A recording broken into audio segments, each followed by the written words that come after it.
Bismillahirrahmanirrahim. Assalamualaikum warahmatullahi wabarakatuh. Innal hamdalillah nahmaduhu wa nasta'inuhu wa nastaghfiruh wa na'udzu billahi min sururi anfusina wa min sayyiati a'malina. May yahdihillahu fala mudhillalah wa may yudlil fala hadiyalah. Asyhadu an la ilaha illallah wahdahu la syarikalah wa asyhadu anna Muhammadan abduhu wa rasuluh la nabiyya wa la rasula ba'dah.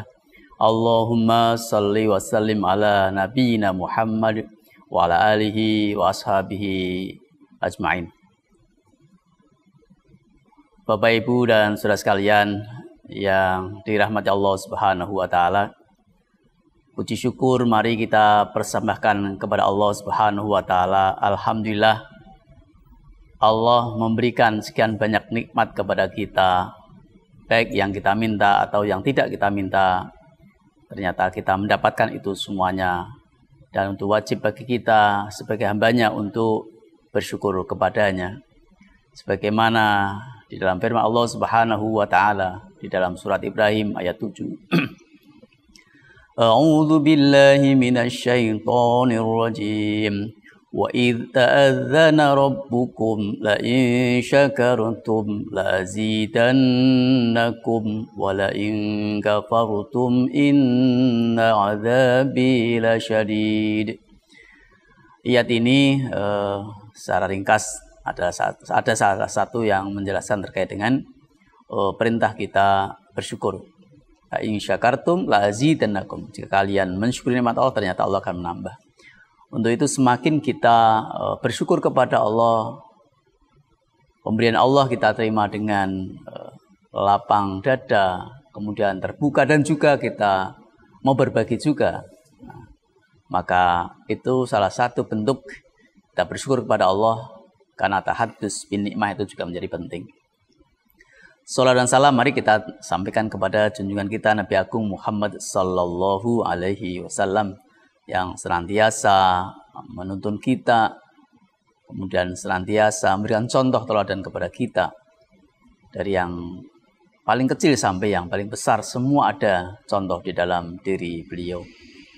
Untuk itu, mari kita berusaha semaksimal mungkin untuk bisa mencontohnya, sehingga mendapatkan keberkahan, kebaikan, keselamatan, baik di dunia maupun di akhirat kelak. Bapak Ibu rahimakumullah, tema kali ini adalah terus menjaga amalan yang biasa dirutinkan. Tema ini sederhana dan mungkin Bapak Ibu dan saudara sekalian bisa melakukan karena sifatnya adalah amalan-amalan yang biasa. Tetapi bagaimana amalan tadi itu bisa dirutinkan? Di dalam hadis riwayat Muslim, di sana diceritakan ahabbul a'mal ilallah ta'ala adwamuha wa in qala, ya. Beberapa amalan ya yang sangat dicintai Allah adalah amalan yang kontinu walaupun sedikit. Jadi di sini ada kontinu tetapi meskipun sedikit maksudnya. Nah, saya dapat penjelasan dari Ibnu Taimiyah itu. Di barang siapa yang memiliki kebiasaan pada amalan tertentu yang disyariatkan, hendaklah terus menjaganya dalam setiap keadaan. Nah, ini adalah penjelasan dari beliau. Jadi amalan tadi kebiasaan adalah yang disyariatkan ya, oleh Allah Subhanahu wa taala. Maka untuk itu mari kita coba lihat beberapa amalan-amalan yang biasa, kemudian tetapi menjadi nilai ya, nilai yang dicintai Allah Subhanahu wa taala. Yang pertama misalkan sholat duha ya.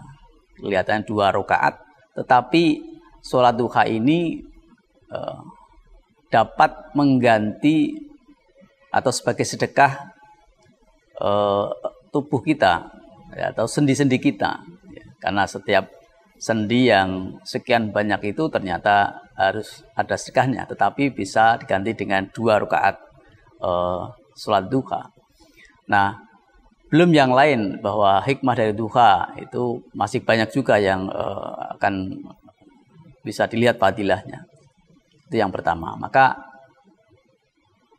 dengan Bapak Ibu yang memiliki kebiasaan itu, maka jangan sampai tidak dilakukan. Dan ini meskipun sunnah, jadi ini kebiasaan bisa dirutinkan, apalagi di dalam bulan Ramadan. Tentu sekecil apapun kegiatan itu akan bernilai di hadapan Allah Subhanahu wa taala. Allah bangunkan kita bisa sholat subuh, kemudian kita bisa berzikir, kemudian ketemu paginya lagi, artinya ketemu di waktu duha, maka kita rutinkan. Kemudian yang kedua adalah sholat malam. Ya. Bahkan sholat malam ini juga meskipun hanya ketemu dengan witir misalkan, ya, syukur tidak ya. Apalagi nanti di bulan Ramadan kita bisa bertarawih, kemudian kita bisa berkegiatan dengan lainnya. Di sana di dalam surat Isra ayat 78, A'udzubillahi minasyaitonirrajim, wa minal laili fatahajjat bihi nafilatan lak asa ayyab'atsaka rabbuka maqaman mahmuda. Dan sebagian malam maka bertahajudlah sebagai amal tambahan ya. Jadi nafilatal lak sebagai satu amalan sunnah tambahan supaya kita mendapatkan sebuah keistimewaan. Ya, coba makom Mahmud adalah sebuah keistimewaan yang luar biasa, tempat yang terpuji. Ya, ini kan luar biasa, sehingga ya perlu kita perjuangkan. Ya.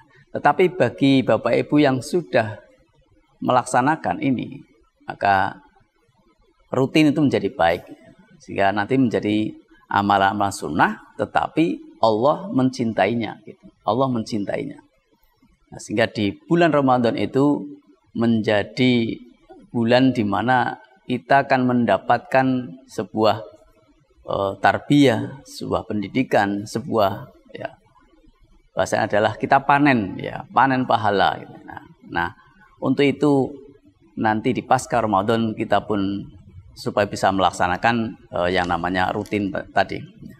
Kemudian yang ketiga adalah infak. Nah, infak ini adalah juga tadi di awal saya sampaikan, Allah memberikan kenikmatan kepada kita, tubuh kita sehat, ya, rohani kita sehat, dan juga Allah memberikan rizki yang lain.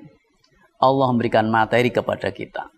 Jangan sampai Allah sudah memberikan, kemudian kita tidak ingat kepada Allah dan juga tidak ingat kepada yang lain. Nah, untuk itu infak ini juga tidak membutuhkan banyak. Ya, gitu. Ya. Alhamdulillah sekarang ini di Lazismu ada kotak kenceleng. Nah, ada kotak kenceleng, kemudian kita bisa minta kepada kantor layan Lazismu Rumah Sakit Mani gitu. Kemudian kita bawa pulang. Kemudian tiap pagi kita isi meskipun ya, tidak harus banyak. Nah, ternyata akan didoakan oleh malaikat. Ma min yaumin yusbihul ibadu fihi illa malakani yang zilani fayaqul ahaduma Allah ma'ti munfiqan khulafan wa yaqul akhar Allah ma'ti mumsikan talafan. Ya, ternyata tiap hari itu ada malaikat yang turun kemudian mendoakan kepada hamba-hamba Allah. Ternyata ada salah satunya begini, mendoakan, nah ini tentu kepada orang yang tadi rutin memberikan infak. Ya Allah, gantilah infak, ya. Berilah karunia-Nya, gantilah ya apa yang telah mereka keluarkan. Ma'ti munfiqan khulafan. Jadi sebagai gantinya. Nah, tentu doa malaikat dan ijabah akan diganti dengan kenikmatan-kenikmatan yang luar biasa yang bisa dirasakan. Bahkan kepuasan hatinya tiap hari bisa memberi gitu, kepuasan hatinya. Sehingga bahagialah dia. Dengan bahagia itulah maka muncul energi baru, semangat bekerja, semangat berbagi lagi dan seterusnya. Berbeda dengan yang satunya lagi ternyata Allah ma'ti mumsikan talafan ya. Ya Allah, berilah kepada orang yang ya, bahasanya adalah yang tidak mau berbagi tadi, kebangkrutan. Ini kan ngeri sekali. sudah diberikan nikmat tetapi dia tidak mau berbagi. Mungkin menunggu ujian dulu. Ada salah satu kisah ya, satu kisah dari cerita begini. Jadi ada orang yang sedang membangun ya, atau perusahaan lah, perusahaan sedang membangun, kemudian di atasnya ada mandornya.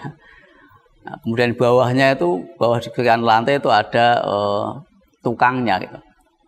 Nah, ketika mandor ini mencoba memberikan uang gitu, diturunkan gitu, kemudian lewat di depannya. Lalu ditangkaplah, misalkan ini 20.000 ditangkap, tapi ya tenang saja, tidak melihat bahwa ini uang dari mana, sudah ditangkap, kemudian sudah dikantongi lagi. Kemudian ini sang mandor ini kok cuek-cuek saja ini, diberi tidak mau melihat ke atas. Kemudian yang berikutnya diberi lagi 100.000. Nah, 100.000 sama, wah ini dapat uang ya, kita aja dapat uang lah, lumayan nanti buat jajan gitu. Atau buat keperluan yang lain ya. Nah, kemudian yang ketiga, wah sang mandor ini ya, wah ini kok tidak mau nengok, coba saya kasih kerikil, nah, saya jatuh kerikil ternyata kena kepalanya. Nah, barulah nengok ke atas, ternyata oh tadi yang memberi uang itu adalah mandor saya. Kemudian mandor saya itu jengkel tentunya, wong tidak melihat ke atas. Nah, begitulah gambaran manusia. Kadang ketika diberikan rezeki, ya, dia tidak mengingat Allah, tapi dia merasa ini hasil kerja keras saya. Tetapi justru nunggu Allah memberikan jeweran ujian kecil, sehingga manusia itu baru ingat bahwa semua itu adalah pemberian dari Allah Subhanahu wa Ta'ala. Untuk itu, Bapak Ibu sekalian, sekecil apapun, mari kita bisa berbagi yang bentuknya infak tadi, sehingga tiap pagi kita didoakan malaikat, kemudian juga Allah akan menggantinya, kemudian Allah akan membahagiakan gitu. Jadi itulah amalan-amalan yang terus kita jaga, dan masih banyak amalan-amalan yang lain ya, meskipun juga tidak susah kok kita melaksanakan. Jadi mungkin suatu saat kita akan teruskan kembali kajian ini karena waktunya sangat singkat, tetapi monggo amalan-amalan yang Bapak Ibu pernah lakukan dan itu ringan dan itu disyariatkan, maka kata Ibnu Taimiyah tadi, jagalah gitu. Sehingga dengan dijaga ini mudah-mudahan Allah memberikan keberkahan kepada kita semuanya, dan selamat menjalankan ibadah puasa. Mudah-mudahan Allah menerima dan memberikan pahala puasa kepada kita semuanya. Subhanakallahumma bihamdika asyhadu an la ilaha illa anta astaghfiruka wa atubu ilaik. Wassalamualaikum warahmatullahi wabarakatuh.